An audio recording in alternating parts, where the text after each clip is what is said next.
What's going on, everybody? It's Friday. We all know what Fantastic Friday means. It means we have our good buddy, Mike Zuber from One Rental at a Time. Mike, I feel like it's just easier if we probably move in together because it's been a busy week for us. I'd prefer Washington take it a little bit easier. Yeah. No, this has been it's been an interesting week to be a landlord, to be people that like to help and coach folks. Yeah. And just to be an American. It's been an interesting week. Yes, I couldn't have put any better myself. So the thing that I wanted, so speaking of all of those things, in all the content, all that we read, I want to understand, since it's basically imminent, and so many have decided this, how are you preparing for the real estate crash in 2021 and 2022? How are you preparing for the crash? Oh, that is hilarious. So first off, no crash. However, that doesn't mean, I got to be very careful here. So there's no crash, no nationwide crash, maybe a couple of regional bubbles pop. However, I do believe with every fiber of my body, I'm going to be able to find motivated sellers who sell me their property at a discount. Yep. One thing you learn in this game is that sometimes sellers have had enough. And maybe they have landlord problems given the last year. Maybe they have life events, who knows?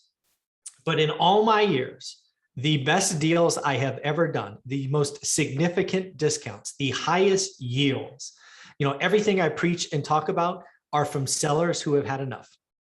And frankly, while I don't see a crash, I see some amazing deals coming, right? They won't be enough there'll be huge discounts, but they won't be enough of them to make property values fall. Because again, owner occupants, investors, there's no crash, but that doesn't mean I'm not going to get some amazing deals, because some sellers are going to have had enough. They will have been beaten up by tenants. They will have been beaten up by Washington and the CDC. Maybe their state governor comes on the top and kicks them in the teeth again. Maybe property taxes or eat them alive. I don't know.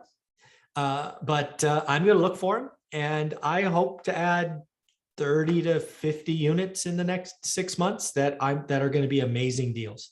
So you're talking about 10 to 20% growth on a 6-month basis. That's my goal. I mean, I could always be shocked, and maybe let's call it 9 months, because I think this goal is probably not a year in, Cliff. It's probably till March. Yep. Basically, I want to get this done before next spring, because I think next spring is going to be a pretty decent year. So, I was looking at, and kind of the reason for the question, the way it was posed, was not just to mock, was not only to mock those calling crash, but also because I think, believe it or not, I think we always talk about not doing what we're talking about, but doing what we're doing. Yeah. I think a lot of people, I think you and I included, I think that we've actually prepped our portfolio for a crash. Yeah, I'm ready. I've been right again, folks. I've been doing this for 20 years. I have been proven right many times. You can read the book. I call it dancing through raindrops. Yeah. Right. I like to say when I buy something, I'll hold it forever. I mean, that is actually my intent. But believe me, when you want to overpay, I'll let you.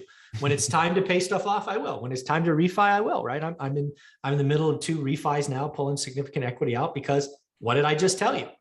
I plan to be much bigger in 9 months. That's really what I'm targeting, 9 months, than I am now, because I will buy from people who really want to sell, and I'm just ready.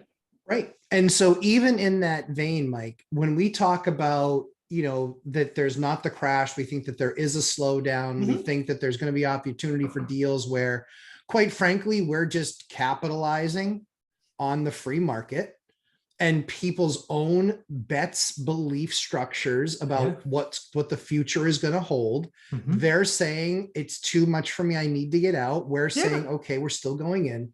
So I think that in looking at the market, I think that, we are still, because a lot of people say, well, they're always looking for the perfect time to buy. Rates are super low, pricing is super low, and the economy is 1.5% unemployment. It's never going to happen that way. Yeah. Ever, never, ever. Yeah, that will not come together. Never, ever. That combination will never happen. So what we're talking about really is looking at it and saying, it's always a good time to buy a great deal? Yes, I love the way you phrase that, because what do I teach, preach? I talk about learning your market, and it takes time. I talk about doing the work, buy box, focus, daily discipline. But ultimately, what you learn is average. And then all you have to do, folks, is buy good and great deals. And if you only buy great deals, there is never a bad time not to buy a great deal. It's just stellar way to say that. And still historically low rates and still historically low percentage of income payments. Yeah. While rents are already drastically on the rise, they will likely continue. If we are completely wrong and there's a huge crash in early 2022, what happens to rents in the big crashes? They go up. They go up because people start losing their homes. Yeah. And they need a place to live still, and they just couldn't afford the mortgage anymore. And so often they downsize and they take a rental. Yeah. People don't really understand, right? Because a lot of my financial wherewithal was put together during the last crash. So believe me, if another crash happened, I mean, I would feel terrible for people, because that's the big thing about me, right? Is I lived through it. I saw people. It's just horrible. But man, Olivia and I would shoot. If we had a repeat of 2010, we might go up 10x, because I just have that much more information, that bigger pool of private investors. I might move to Fresno to freaking buy as many as I could. I mean, like, I'm going to buy something and move into it for a year and just go ham. It'd be crazy. Oh, Zub, if you did that, the freaking house hack from Zuber. Holy cow. Holy cow. Zuber and Olivia are house hacking in Fresno. What just happened? What happened, people? I love it. I love it.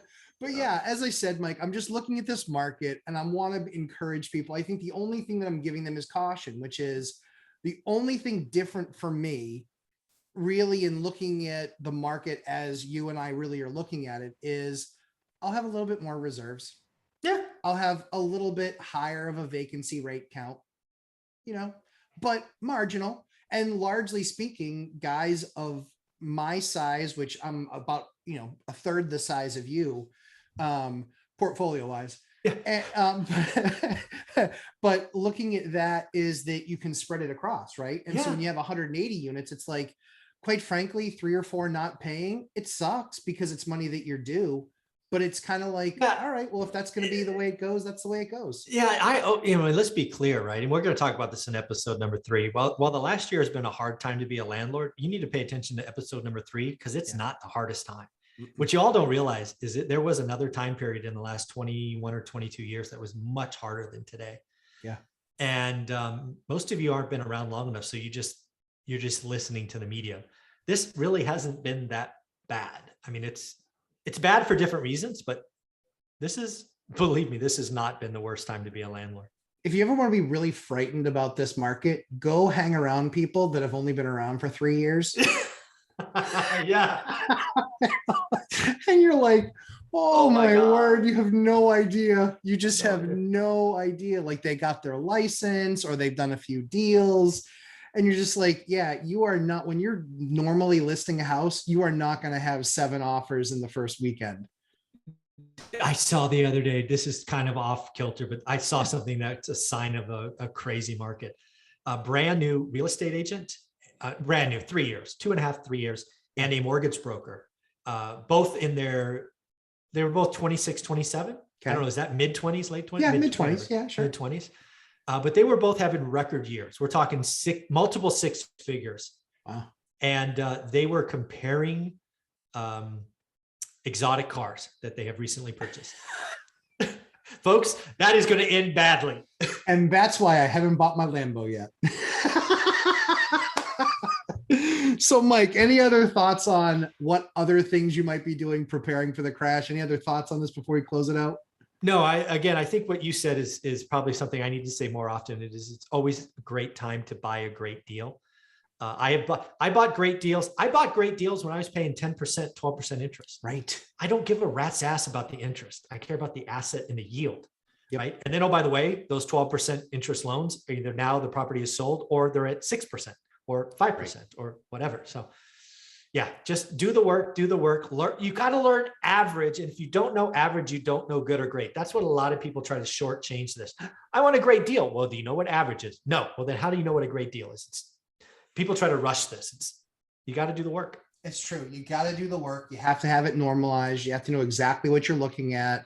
There's so many components to it, but again, 15, 20 minutes a day, understanding what you're looking at is key, but there's really no reason after 60 to 90 days of that deliberate action that you don't really understand the market, probably better than 95% of the brokers out there, because you're watching every single transaction like an appraiser does. Oh, yeah. You know, you're not just watching whatever customer you got them to agree to sell their house. Yeah, if your buy box is tight and you're diligent and you don't get distracted outside your buy box, you'll probably know that, but you'll know your buy box better than 99% of agents and brokers, without question. I agree. Mike, in 60 days. Sorry. Agreed. No, you're dead on. Mike, as always, where can people find you, my man? Go to One Rental at a Time in your Google search bar. You should find a book, a YouTube channel, Instagram, website, all that stuff. And, you know, 4,368 videos that you can start watching from number one. No, that's the number. I looked it up this morning. You did 4,000? 4,368 is where you were at. Oh my God. Well, add 5 more today, 5 more tomorrow, and 5 more the day after. Oh my word. It's like a hammer on the head. Mike, thanks so much for the time. As always, guys, we create a ton of awesome content for you. Please make sure to subscribe. Please make sure to visit Mike at One Rental at a Time. And if you weren't part of the first 21,000 people that are now part of One Rental at a Time, or I think they still have a chance, Mike, to get in the first 1,000 of your course, right? As far as the user group, sorry. A user group, yes. Yes. I think there's a couple of spots left to be in the first 1,000 of the private, very, very private Facebook group called One Rental at a Time Works. It is. It's awesome. Mike, thanks so much for the time. Look forward to segment number 2. You got it.